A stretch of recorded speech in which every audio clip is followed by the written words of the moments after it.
know the Burgers, Baruch and Rena Berger from No Alone, famous No family, and we're privileged to have the Bergers as our neighbors, and I speak both on behalf of the yeshiva and personally in No Alone. And this evening, we're very privileged to have with us.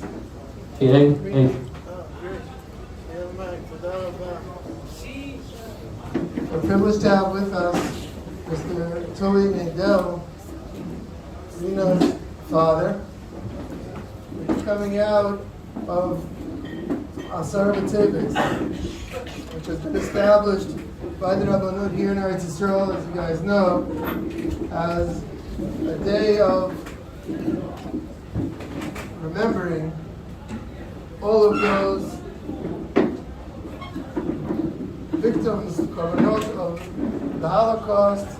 Sadly enough, do not have a grave, and we don't know when they were killed.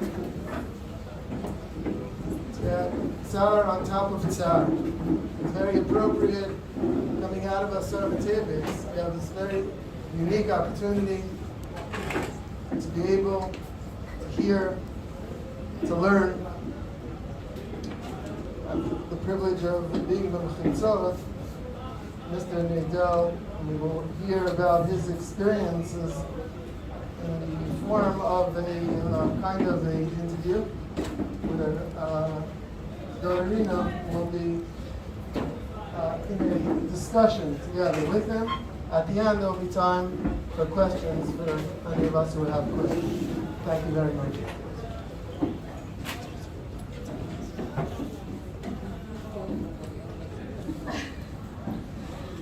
Okay, my father was born in Poland and in a small town, Machiska, and he's going to tell us a little bit about what life was before the war and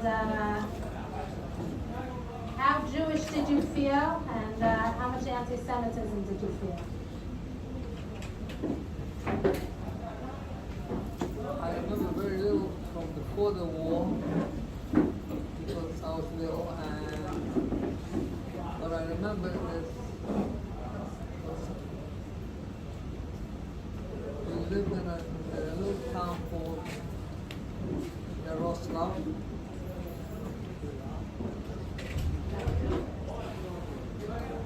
A little town called Yaroslav, and when 1939, when Poland was attacked by Russia and Germany, Poland was split in half. And my parents, we were on the German side. My father decided to leave the German side. At night he hired a boy with a horse and buggy to put everything on top when he could take. And he drove us towards the river Sun. There he paid some Polak for a ship, a boat. He put everything on a boat, and the horses were taken across the river. All I remember seeing the horses in the air. It was pretty deep. And we crossed an area where the Russians should not see us. And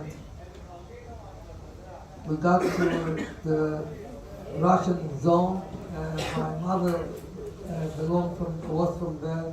We went to my mother's father, and we stayed there. The Russians did not catch us.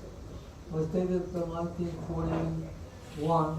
That's when Germany attacked Russia and took over the other part. So we got stuck again in the German area, and when the Germans came in, the third day, the Gestapo was going from house to house. There were a few Jewish families. There was one family was my Zaidy's brother, Yitzhak. He had two sons who lived there. Yeah. One was Moshe and one was Yaakov. Yaakov was a shochet, and the Germans was not going to go. If a man, that was to build fear. If a man opened the door, they shoot him. Well, it so happened Yaakov opened the door. They just shot him on the spot. the first day when the Germans came in, and they kept on going. Moshe survived even the war.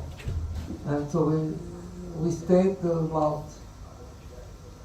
I would say, 4 or 5 weeks, and then they collected all the Jews from that area in that village, a dorf, in Yiddish is a dorf, and put us to a working camp.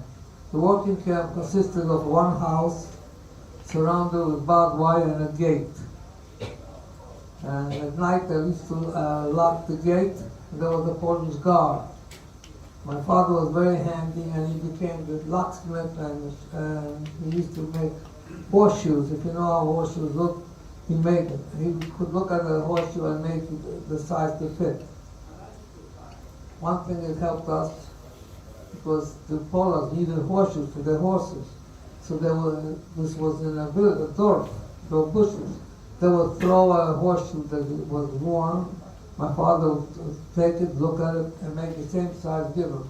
The Pole threw the horseshoes again into where the bushes were. In return, the Poles would come there and they would take the horseshoes and leave food, whether it was bread, potatoes, whatever it is. My father always asked them, give us a bottle of whiskey, because that's what the Poles were known, making horilka.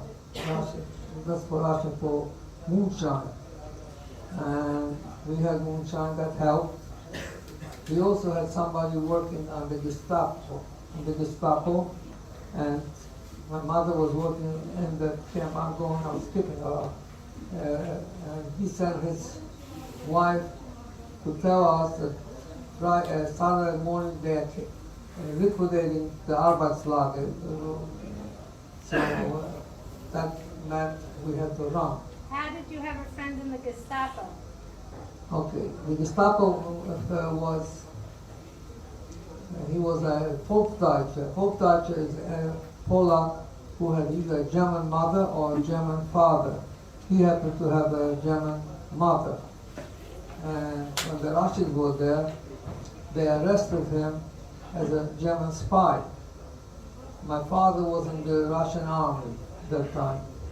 And she came to my mother and she begged, can you help us to get my husband out? My mother said, well, you can't go with empty hands to a Russian commissar. So what do you do? Bring bread, eggs, milk, cheese. And she went with this Polish lady to the commissar. You don't give him, you just put it away and you leave it. Make sure he sees it. And then my father came in and together they spoke to the commissar. I'm telling you 100%, this Polak is, they knew him as a Polak. He's not a German spy, nothing, and they let him out like a week later. That's it, they forgot. When the Germans came in 41, when Germany attacked Russia, the first week he was appointed police commissioner in charge of Thai police. So the answer is he was a German spy. The Germans knew about him, but he also had a heart. When he found out that he had to liquidate the camp, he sent This is the work camp. the Arbeitslager, and that was his working camp. He sent his wife to the field, and she could not allowed to talk to a Jew. She would sing a song in Polish, Jutro, which means tomorrow, we're coming to take away all the dolls. So he knew that's the end. So at night, Friday night, my father, because he worked as a locksmith, he made big pliers with a handle about 2 feet long, and he could cut any wire. And he hardened the metal. In the back of the house was bushes. He cut the gates, the lock, and everybody escaped. How come the guard didn't find you? Which guard? The guard. Well, the guard was sleeping. The guard didn't know because one thing, when he had the whiskey, every Friday night he used to get a glass like this of whiskey. He didn't know, that it was not his business to know from where we got it. This time he got 2 glasses of whiskey. Well, if you drink 2 glasses, you don't stay up. You sleep solidly. That's how. And everybody escaped. How many people were in the workhouse that escaped? About 14, 15. I don't know all their names, but my mother had 6 brothers. 4 of them were in this working camp. My mother, my father, my sister, I, and there was a fellow named Asher with his wife, and there was others. I don't remember their names because I only spoke Polish. I didn't want to know one word in Yiddish. How come they didn't teach you Yiddish? I should have a perfect Polish accent. I didn't look Jewish, haircut, everything wrong. I looked like a Shakets. That's it. Only way you could survive. So my grandfather, Yaakov Kropo, he had a place where to run to some woman. Yosef had a place to run. I didn't go with my father and my mother. My father, my mother, and my sister went into the forest. My mother's younger brother, Avraham Tzvi, and a sister went to a different place. They had a place to hide. They took me. The boy didn't know that they took a child. And he was holding us about 2, 3 weeks, 4 weeks. How old were you? I was about 6, 7 years old. That's it. But they didn't know I was always staying between my sister, my aunt, and my uncle, and they covered me up. When the boy brought them food, they would like make believe and throw it down. You shouldn't see. If he brought an old liquid, the first day he brought a liquid, there was nothing for me to eat. The next day he brought a liquid, there was a cover. They would pour it on a cover, and I would take this and A blanket. and I would suck this out and get the liquid. We were there by him, I don't remember, like 3, 4 months. And the Polacks sit on the stoop and they drink and they talk. And he overheard them saying, Shabbat Zabich, to kill the Jews. So at night, we went down from the attic, because we were in the attic where he kept the cows. And we ran away. I never. You were in a barn? Yeah, barn where the cows were being held. And we ran away quietly. And I don't know how he knew where my father, my mother, my sister were, but somehow or other he knew. Your uncle knew? Yes. Uh-huh. And then I stayed with my father, my mother, my sister, and my uncle. He came to the same place in Austria, and we were there hidden by them for 2 years. I never went outside the house.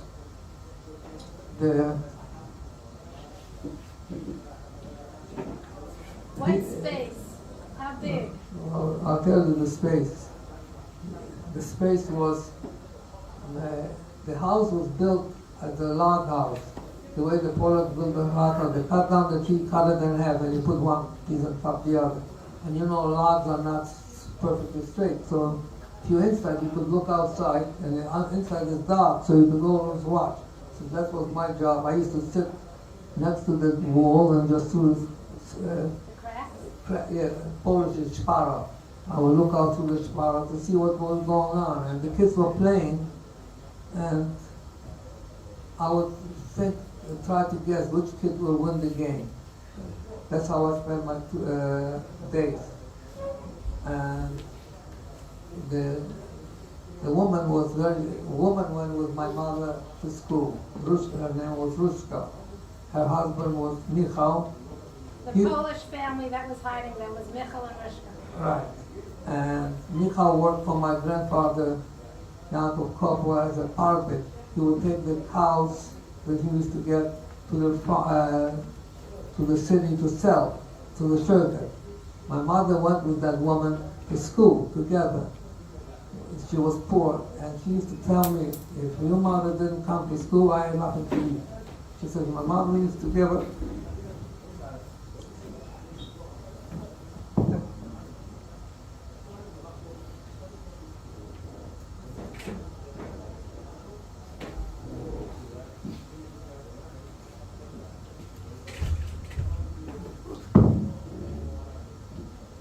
my grandmother used to share her sandwich with this Russian.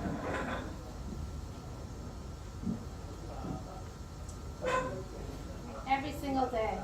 And that's why Rishka had food. And out of Hakara Satov, this Polish lady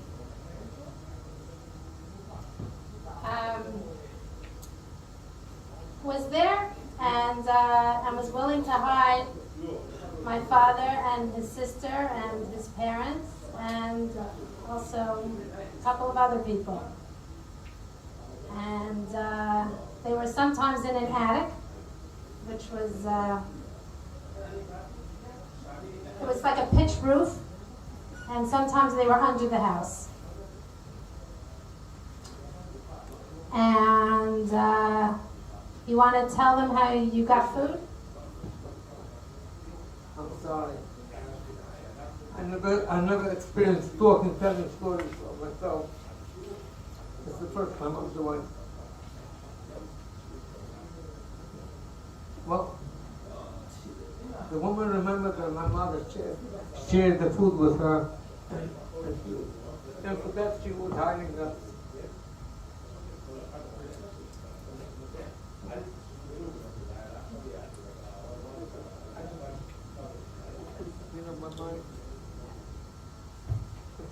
Okay, so maybe we'll talk about what you used to eat there.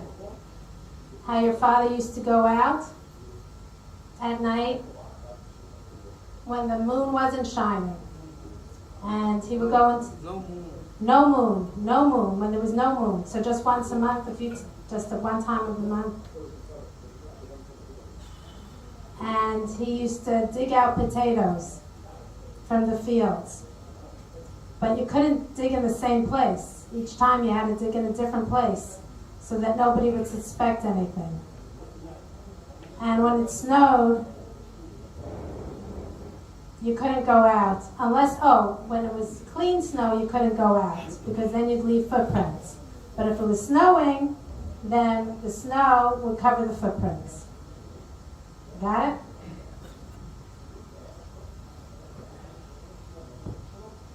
Anyhow, we stayed there almost 2 years, and my father was in the Polish army.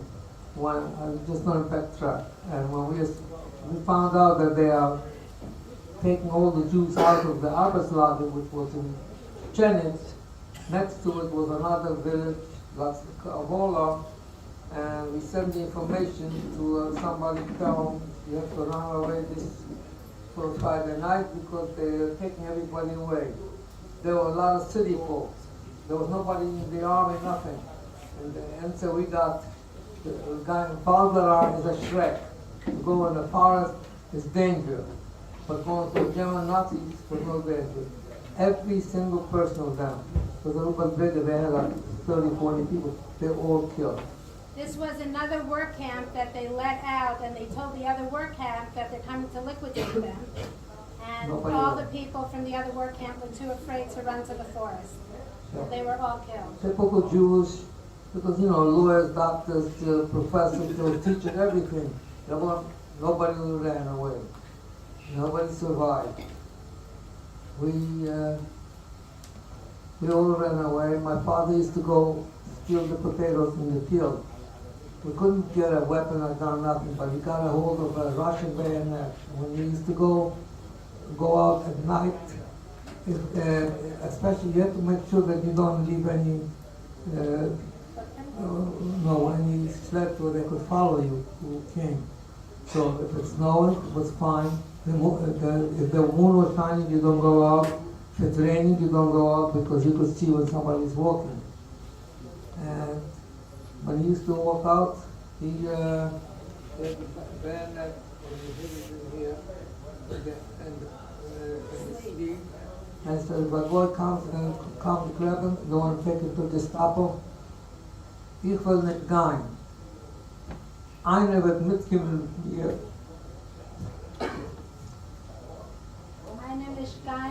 I will not go, and somebody will go with me. It's very simple, man. I'll kill one guy and they'll kill me. Because he didn't want to go to be interviewed by the Gestapo. Did anybody ever see him when he went out to get food? Nobody, except my mother's two brothers who were caught by a goy and they were taking them to the Gestapo. Something into their mind and they screamed out, Maya, listen, this goy is taking us to the Gestapo. The goy said nothing. Then 5 minutes later he said, you know what? We're going to let you go because my father had a reputation in that door. His father's name was Meyer, so they screamed out, Meyer, this guy's taking us. So Meyer Ki'ilu heard. Even though Meyer didn't hear, but they were afraid of Meyer. Everybody knew who Meyer was. Because they knew him, because when there was a time I interviewed and some guy tried to hit my father hit right back. No monkey. They shoot me. It's a Kohen. A Kohen, when he's angry, that's it. So what happened is, they screamed out, Maya, listen, this guy is taken. The guy says, you know what, we didn't catch Maya, so this time you're lucky. You let him go. Because they said Maya will come, bring a match. The houses are made out of wood, and this was like springtime. Every house was covered with leaves. They put support for leaves for it takes one match. There's no water around, nothing. They were going to be killed. So let them go. That's how they survived. And we were there for 2 years. The war officially ended in 45. For us, the war officially ended in 44 because the Russian army came. So we went out free. And when you were hiding, were you ever afraid that they would catch you? that we were hiding, we used to keep eyes open. And everybody used to sit, my mother and my sister, we used to sit by the edge where we could look outside if anybody's coming. We were sitting in the storage area of the house, which is unfinished. There's no heat, no nothing. For 2 years, winters and summer, the whole winter and everything. Nobody was sick. Nobody got a cold, nothing. Never. For 2 years. And my father used to bring the potatoes, and that's how we lived. Potato soup. She would cook, like they counted. So many people, a little, not Idaho potatoes, the big ones, little potato. You get the soup, you take the potato, you mash it, so the water shouldn't be clear. And for 2 years. I mean, you could count on everybody the bones. You know, there was no food. She had no food to give us. And we spent 2 years sitting and waiting to be able. And we knew what was going on because the Michal used to work on the railroad. His job was to go around and check the tracks that were nailed, and otherwise he would nail it. And the German army trains used to come going to Russia and going back.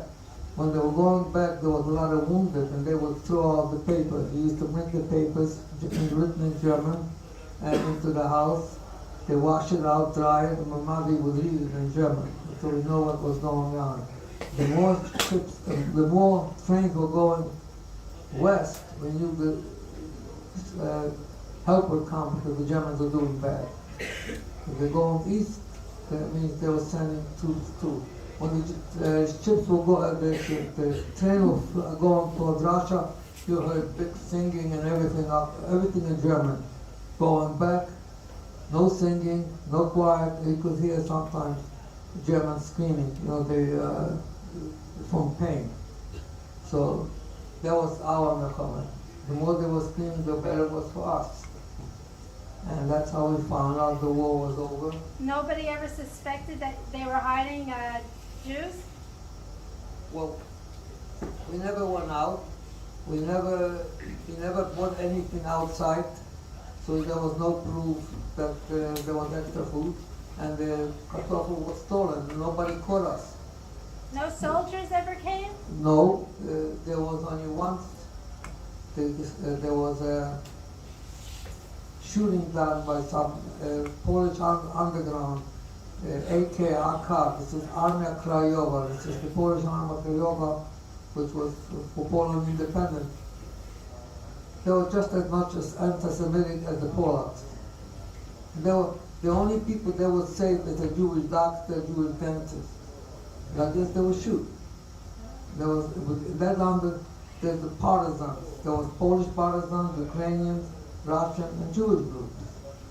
Maybe you heard of the Bielski brothers.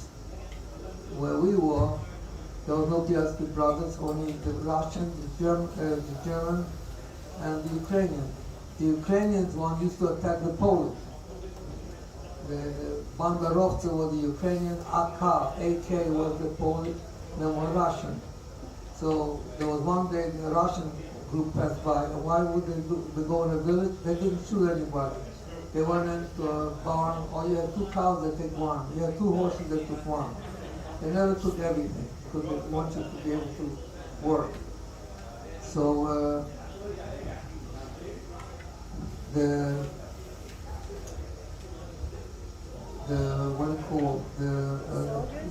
soldiers once came in to investigate. They knocked on the door, and we missed it, and we ran fast into the attic. The house was a wooden house. In Poland, the houses was a very high-pitched roof and no chimney. They call it kurna. What it means? Why no chimney? The roofs are made out of straw, and you have to dry it so it doesn't rot away. Now, when you have the first floor an oven and you're burning the wood, all the smoke goes out. Smoke covers everything. The wood was soot, and the soot is waterproof, and it lasts. So one day the Germans dropped in. We were in the attic. We didn't have a chance to go to the hiding in a hole, and the Germans walking up the stairs. It's actually like a ladder going straight. With his high head, he touched a bar and got the soot on his ball. So lieber Scheiße, this is, he complained that there was a cheap lab that can clean it out very good, and he didn't come up. If you would have made one more higher step, you would have seen us. Pure mazel. Without mazel, you go no place. So we were lucky to clean up. And after this, we were watching continuously, 24 hours a day, watching in case the Germans are coming. She had dogs, but the dogs didn't bark. Usually the dogs bark, see if somebody's coming. But pure luck. What about their son? Okay, she had 4 boys. Józek, Mietek, Wojtek was the youngest one, and then Janek. Wojtek was maybe 2, 3 years old. He never spoke. He was playing with some kids outside, and my mother overheard when he said to the other kid, "Unas son lala, by us are dolls." Their mother had to hear it. She would come over. So my mother told Rushka, "You know what your son said? No problem, I'll take care of it. She'll make sure he does not say that anymore." So she took Wojtek. She had a stump, cut 3. She had a porch, and she took a chicken, and she cut off the chicken's head. Very simple. The kid watched it. Says, "You see what I did to the chicken?" And all in Polish. I'm not going to tell you in Polish. There's nobody speaking in Polish. I filmed. That kid grew up, and I'm laughing. Never talked. He never grew up to be able to talk. What did the mother say in Polish? She said, Cut off your head. "I'm going to cut off your head like I cut off the chicken's head." That's it. That's What what. do you say in other That's words? how you solve the little kids' problem. It's amazing that his children talk today, huh?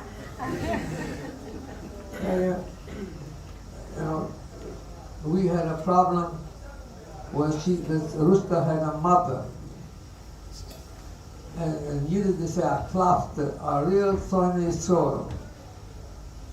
And she wanted, an older woman, I mean, at that time, she must have been like 75 years old.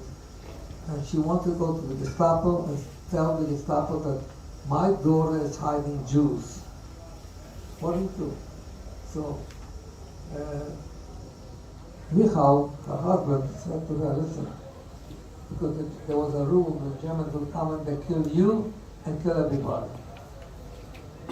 Well, she said, because of that argument, I will kill her. He was ready to kill her.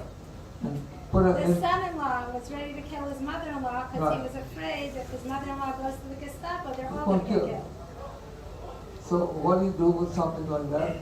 My mother told Michal, listen, take this Baba, take the old grandma, put her on a wagon, take her to the church and tell her to go for confession to the priest. And he said to my mother, you crazy? The priests are turning Jews in. No, do me a favor, maybe not. So he took her on a wagon and took her to the church. There was a Catholic church, which was on the crossroad between these two villages. And he was sitting there and he hears what she's telling to the priest, the confession. And she tells, my daughter has a größer chet. What, all in Polish, why? She's hiding Jews. And the priest asked her, who's she hiding? Yaakov Koppel Zurka, his daughter. For this lady, you know the lady, you know what that means? You will go straight to heaven. The boy wouldn't believe it. He said, I'll let you know. Please do that. This is Michal, the son-in-law, was listening into the whole confession. Right. And so he came back and he said to them, how did you know that the priest was going to say something positive and not turn us all in? Well, he was a good friend of my, he was a good friend of my Zaidy, Yaakov Koppel. Yaakov did him a lot of favors. He paid back. So we got paid back. That's it. Just like the guy from the Gestapo paid back. She was good because my mother used to give her half of her sandwich. And he remembered, Michael remembered when he worked with my grandfather, if he didn't work and needed a few zlotys, which is the Polish money, he got it. And he paid off with some work. So the proof is, it never hurts to do somebody for something for nothing. You never know. You never know when you're going to need the help from plain God. Nothing else. You don't need the help. You need somebody's good heart. It doesn't work always. My grandfather, Yaakov Koppel, he was in the Russian Tsar Nikolai army, World War I. He was a medic. There was a boy who was very sick. He saved the boy with all kinds of the homemade medicines and everything else. That boy grew up to be a policeman. That's the one that shot him. So there's all kinds of people. The Nazi guy helped us, the priest helped us, and Rushka helped us, but it doesn't guarantee 100. The Polish people, very small percentage helped Jews. But some did, and people survived. And we... So when the war was over, where'd you go? When the war was over, we went to Yaakov's Koppel house. The boy that you lived there, they took over there in a way, but we couldn't stay there because the Polacks were anti-Semitic. So my father decided it's a Shrek to stay there. He looked for the Russian truck drivers, and he could recognize who's Jewish. I eat, they can't I eat. So we hitchhiked on a truck, and he kept on driving us till we came to another city, Yaroslav. We stayed, that's where my father was from.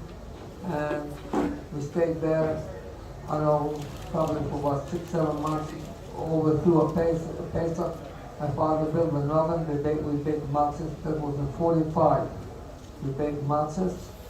Then, by the end of the 45, the Polacks were attacking.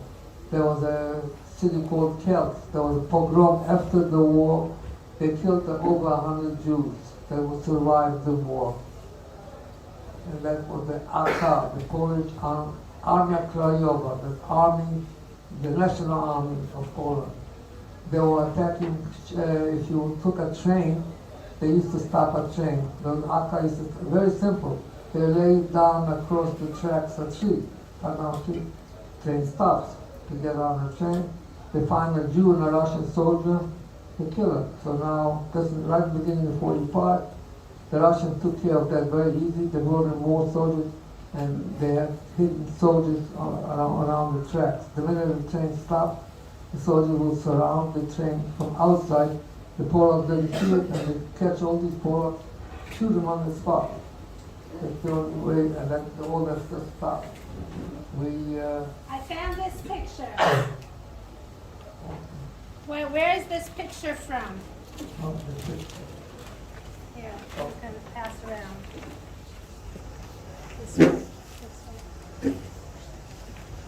Where was this picture taken? This picture we got to Austria. This is near Linz. There was a BP camp, displaced person camp. The building there was room for about 4,000 people. We had that many Jews from all over. The Jews that were taken by Russia, from Poland, from Greece, Yugoslavia, Albania, all that. We were in here, and we came to Werkstatt, which is in Austria, and this picture was taken because my father found an uncle that lived in New York City, Sam Rosenberg, and we had to beg him. Finally, he gave us give us an affidavit that he will support us, because otherwise he could not get permission to come. And we had to send a picture, so he wanted a picture, so they dressed up and they found some photographer and took a picture. This is 1947. This was around your bar mitzvah? Yeah, something like that. You remember your bar mitzvah? Yes, a bottle of whiskey, like a little flask that fits in here, and a pound of honey cake. That's it. And collected Tim, that was my menu, so it was named. I did not, somebody said Baruch, I said Baruch, Ata. I didn't know anything. There was no identification. The Jews created a school. They were teaching everything in Yiddish. I didn't speak Yiddish, so I lost my notebook where I wrote Yiddish words in Polish letters. So that was in Austria. We went from Austria to Germany to a camp called Feldafing. And there, in Feldafing, we went to school, and the reason we went to Feldafing, Austria is a landlocked country. And you know, the rumors go around, you'll never be able to go any place from Austria, from Werkstatt, that area, because it's landlocked. So Germany has water port. So to cross from Austria to Germany, there was an organization called Brecha. You could read about their books written on it. The Brecha was nothing more than they created, from the Israeli Jews, they created a unit in World War II. They fought under one flag, Jewish boys from Israel. Well, they were armed. And what happened is the British Army decided, you know, the Jews, they're going to go free with guns in Austria or Germany, they'll be shooting Germans. So they took away the guns. And they assigned the officer in the entire unit, there were officers and sergeants and everything, to Mordarpool. Well, they couldn't have picked a better organization because we needed trucks to take us from one area to the other. A big hard guy in private uniform go around and they would sign out the truck. They put on an army uniform, drive the truck to us, and we put us out and drive us to the border. The other bracha, other guy took a truck from German, and they bring us to a city called Feldafin. And there's another DP camp, a very large DP camp. But there they were building, real buildings. They threw out Germans from the villas. We stayed there till July 3rd, 1949. That's when I came to the United States. What day? Do you remember what day? What the Yeah. date was when you We came to Ju- America? We came July 3rd, and they were supposed to get off the ship, but there was no workers. They told us we have to wait till July 5th. And then suddenly everybody, the entire ship, there's, I would say about 70-80% of them are Polacks or Ukrainians, the rest were Jews. Shooting started. Everybody, we all ran downstairs to the bottom of the ship. And they were screaming in Polish and Yiddish, I told them, Julie Church, Church. What does it mean? What is They kept July? screaming July 4th, July 4th, What but does they that didn't mean? understand. What Nothing. does that mean? We don't know what July 4th is. What did you just hear? So we stayed there and they wanted us to come. They wanted us to come out. Nobody came out till the shooting started. July 5th they let us out, and that's when we from the ship, and officially we were on July 5th because we never touched the American land. The shooting was 49. fireworks, that's what they were hearing. And The shooting was fireworks. right. Wait a minute. Oops. This brush was made by, And my father, he was handy, and when he was still young, he made a brush. what year does it say on it? I mean, 1929. How did it survive the war? He went to a pole or something to look for something, and he looks at it, and he sees that brush. He didn't ask the Pollock if he could take it. He just took it. It has MN, Meyer Nagel, 1929. The guy must have got to the house, and whatever you take. What is it made out of? Wood and what? This is the horse's tail, and this is wood. You make all the tails, you drill holes, and then special strength, and fold it and tape it for each one. What is the brush for?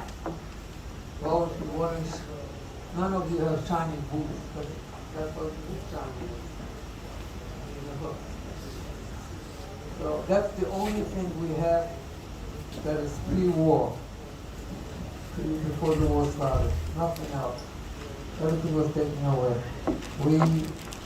When the Russians came, it wasn't so bad. Even in the Arbeitslager, for us, was not bad. We had food, we had drinks, we had everything because my father would make portions for them. And Poland would throw on. It was a barter system. No talking, just a barter system. And lucky us, my father was very handy. He became the blacksmith in the Arbeitslager.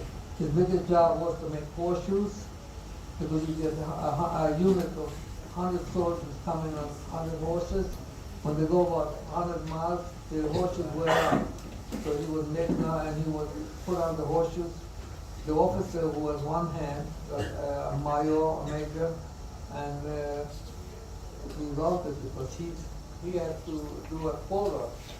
My father made sure that he did his quota, that he got his quota, and that helped us.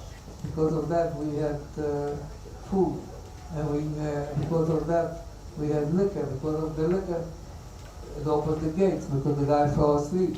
What happened to him? Who cares?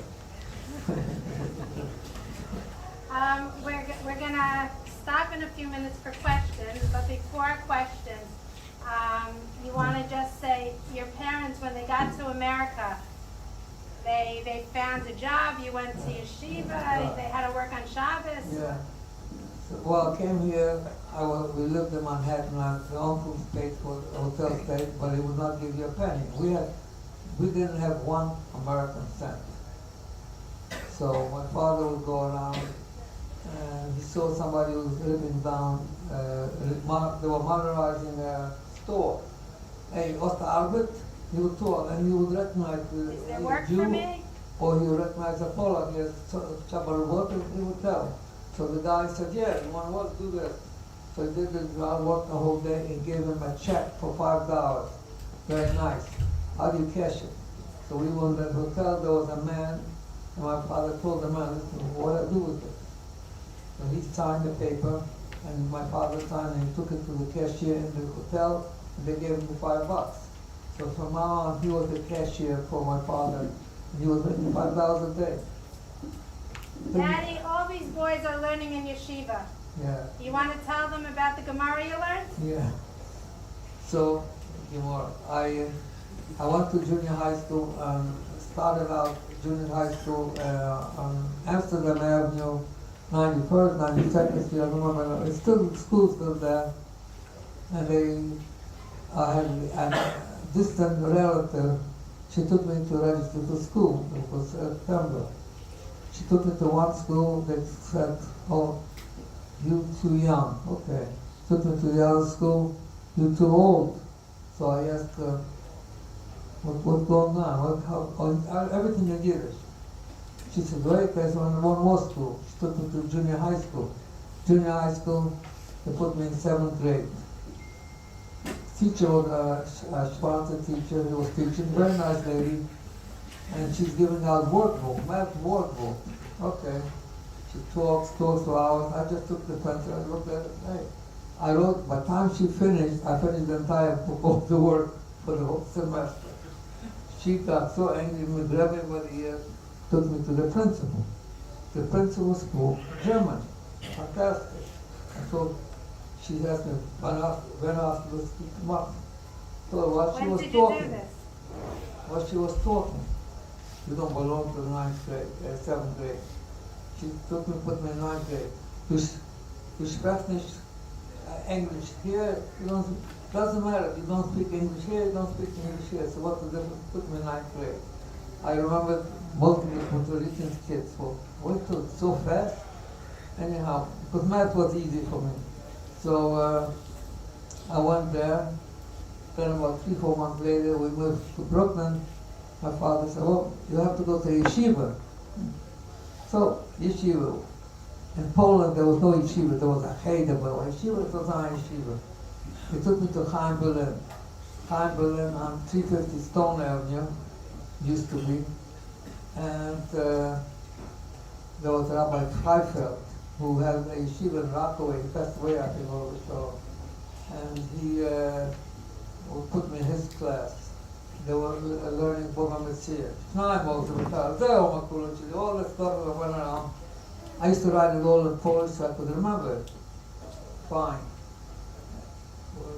But I didn't know anything else. I only knew what he taught me. That one page I knew by heart. So then I couldn't do anything more. They put me in the Yeshiva Tana to learn English. So he used to let me off early. I used to run from Prospect Avenue, where the Yeshiva Tana was, to 350 Stone Avenue for Gemara, because they couldn't put me in the little kids. This went on for a while, and then my father hired somebody to give me some help. And We're here today.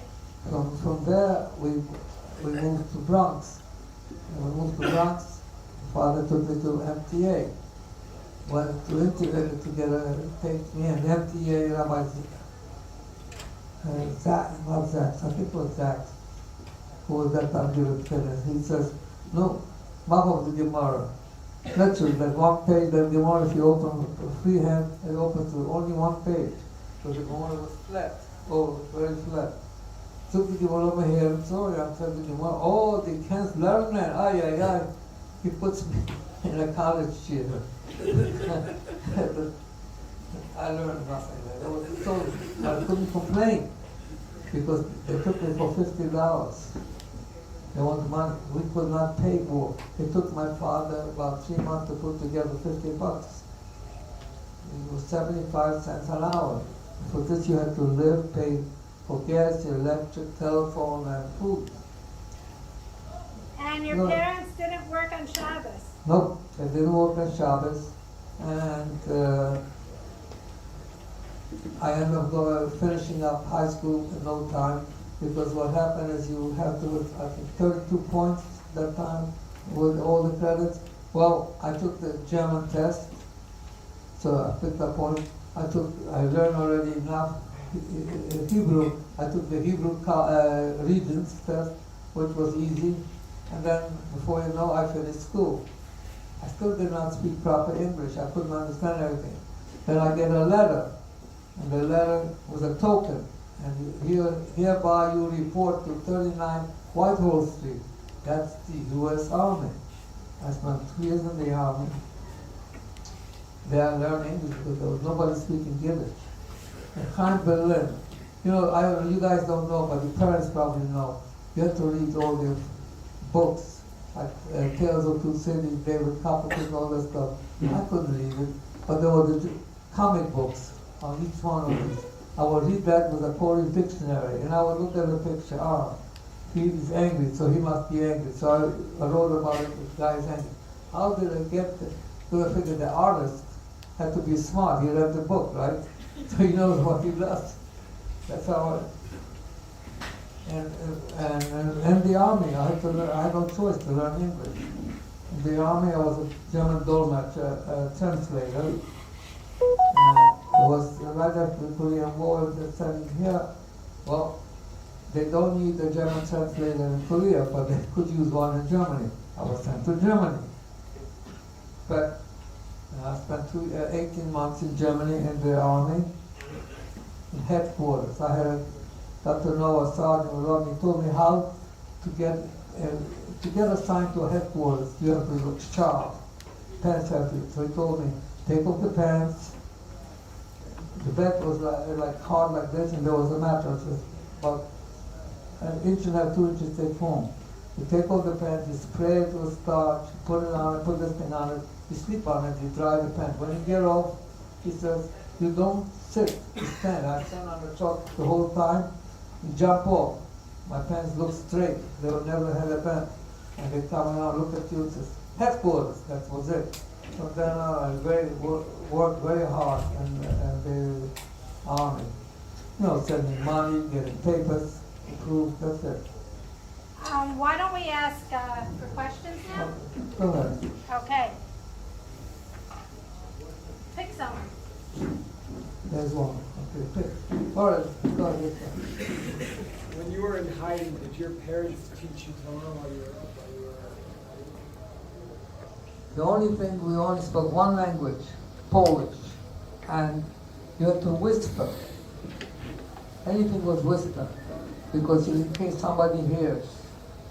So there was no, my mother, all I know, my mother had a tchene in Yiddish, and she would all day say the tchene. It's like a tefillah. My father passed away about 5-6 years after. We lived in Bronx. There was a husband who was about tefillah in the shul. There was a Balkoira, and he used to daven in Kippur. Called me up, you have to come to my house. I asked him, what's passiert? 10 minutes look, I can't tell him. All right. So I showed up during the day, told me the hour, I came, and he tells me the story. My mother made a nigger.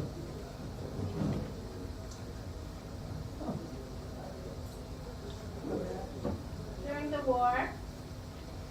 And if she remains alive, she fasted every Monday. I never knew. Over 20 years she fasted Mondays. So he said she couldn't do any more fasting. You have to right. And the only person could do had somebody who from the mishpachah. I was the only one chosen. And that's how I found out how my mother was.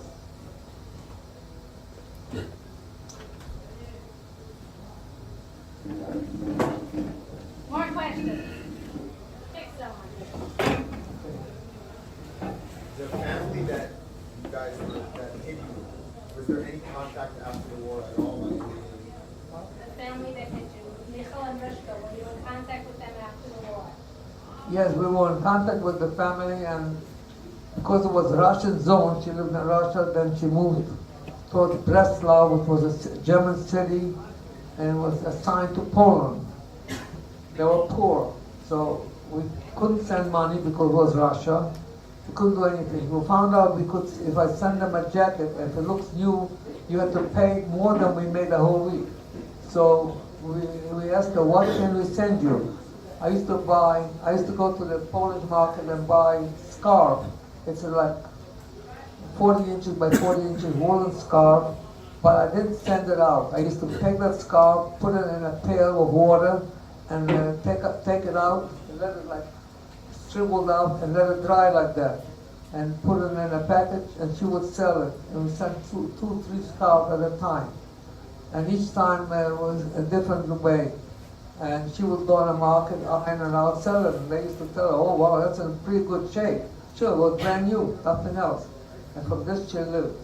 I must have sent her probably about 60, 70 scarves. There was no way of sending any money till Gomulka, switching till Poland became a little bit more independent of Russia.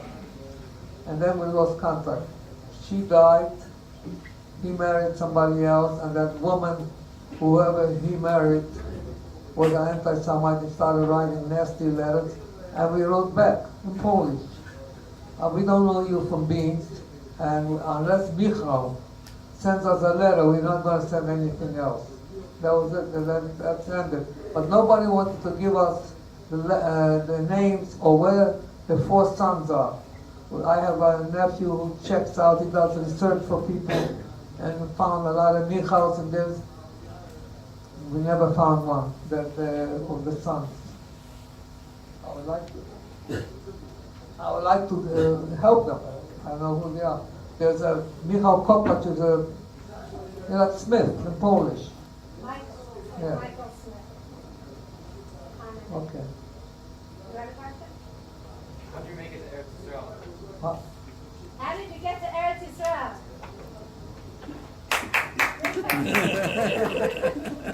I live in New York City right now. They didn't hear it. I live in New York City right now. Message when I straighten out everything out, all my kids and 99% of my grandchildren and great-grandchildren live in Eretz Yisrael.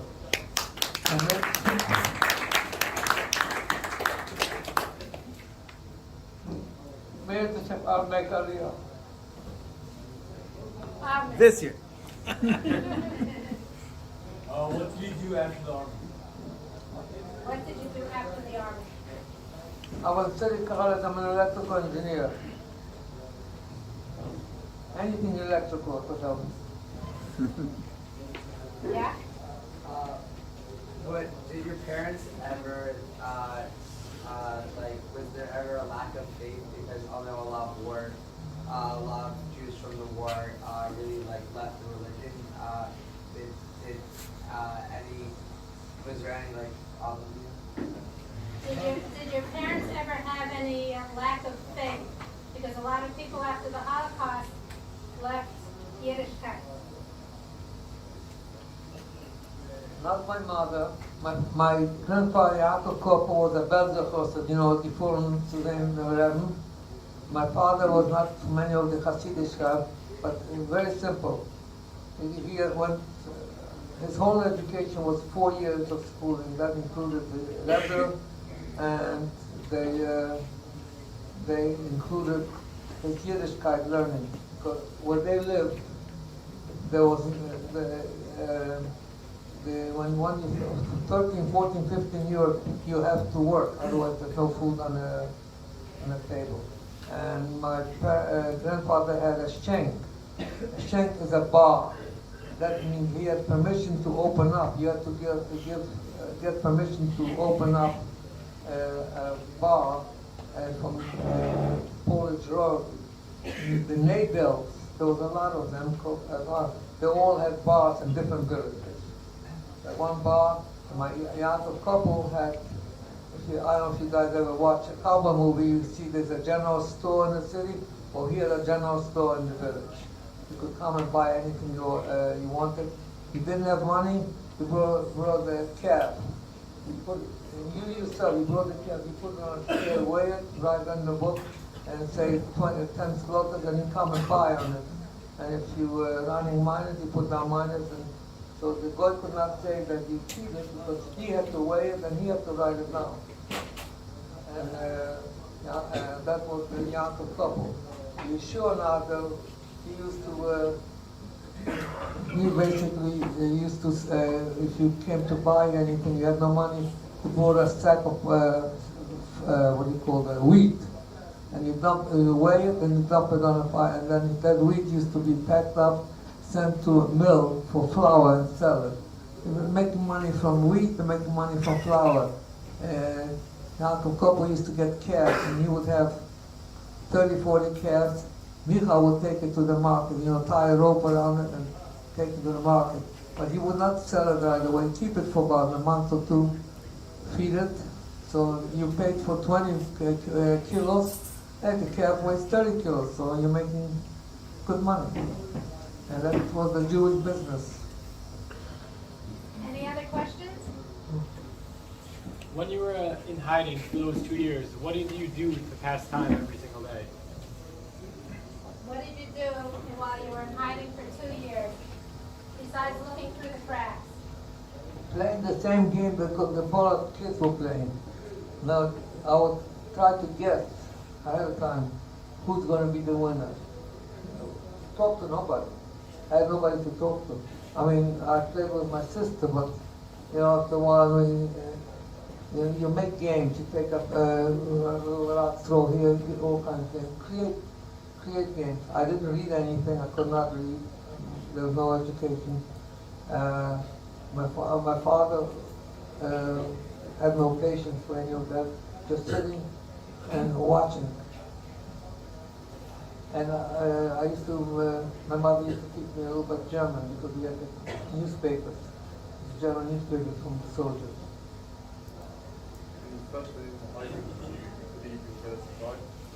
When you went into hiding, did you believe that you were going to survive? Did you think about it? The thought never came. You don't think about it. The only thing you worry about is, for me, was the dog should not bite me. That's it. And I never went by myself, except once. That's a different story. And you have to just listen to your parents say. Zug dich kavor. Don't say one word. Don't say a word. And the only thing that counted when we were hiding is when will the potato soup come? You're starving. You're thirsty. That's it. Everything. Food was important. The Rushka could not give us anything she didn't have. Well, if my father didn't steal, there was nothing. And there were times where we had to split a potato for two people because we were running short and couldn't go stealing them. And my father had muzzle, but he did not cross anybody. You watch. It's that area. There's not a big forest, but there's a lot of big bushes, especially type bushes that they make brooms out of it. So they're low and they spread out, and you have to hide yourself there. Okay, Daddy, let's end with this. You see this picture? Right. Okay, I'm back. There's another picture. What's this a picture of? Show them the other side of the picture. That's how you light honey candles. There's the candelabra. You make the candelabra out of potatoes. So when did you do this? This time, this Hanukkah. This past Hanukkah in Modi'in. Yer Yeah, HaMaccabim. right. And you made... We could not afford to do it in hiding because that potato. You're talking about 3-4 days of lunch. So, And you remember making this kind of... that was after the war. When we were Mashivka, and what it's called, Rastavolo, all that places. The miracle, the miracle. You will have something, one last thing that you'd like to, a message to tell the guys? It never hurts to be nice to a stranger. You never know when you need some help. Regardless of what, whether it's you're driving a car, you have a flat tire and you can't open it. Somebody could help you. Ayit Zagoy. You don't know how he'll pay you back, but I had it in the army. I had it made because I knew which, there's anti-Semitism in case you don't know. There's no such thing as Jewish love. I paid back. Oh, I paid back if I knew it. I had a guy who invited me to a party. I came there. I said, why are you inviting me? No. Then he tells me, I invited you to so you could hear how your friends are. He meant by the friends, big anti-Semites. I just listened and didn't say a word. But they needed my help when they get married in Germany and come to the United States. Took them 2 years to get it because the papers were mailed out, but 2894 address. I just switched one number. Every single one. You have to. Yeah. You know, I'll leave you on the last story. When I came in headquarters, I picked the headquarters, and I walked into the headquarters. The officer in my unit was a colonel, Dr. O'Connor, Japanese. He spelled it with the O apostrophe K, you know, not the Irish way. And I'm walking in, and there's a sergeant, first sergeant. He says, I heard he was assigned to our unit. What do you do to a sergeant? What do you say? A sergeant. I salute Private Nadel Behib reporting, sir.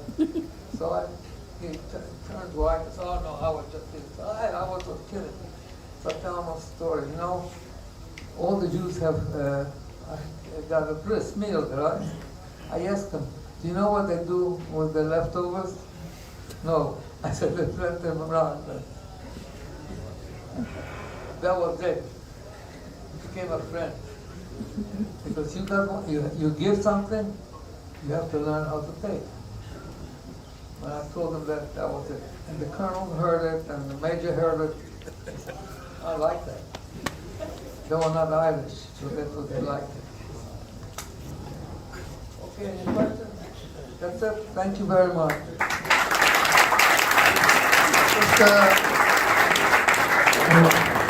Right now we're finishing Sefer, this Shabbos finishing Sefer Bereshis, the Sefer of the Avos, and moving to Sefer Shmos, the Sefer of the Bonim. And I want to thank you very much for spending time this evening closing that gap between, it's very special to see a large group of 18, 19-year-old boys connecting with very deep, powerful, special experiences of someone who's almost 90 years old. B'li'ayin hara should have good health and continued nachas from the mishpacha, and Bezat Hashem, through this closing of the gap between the avos and the banim, it should give us the koach to make the most of our time, and Bezat Hashem bring us closer to the complete rebuilding of Yerushalayim B'Karav Yamin. Amen. Wow. So should he do it again? Thank you very much.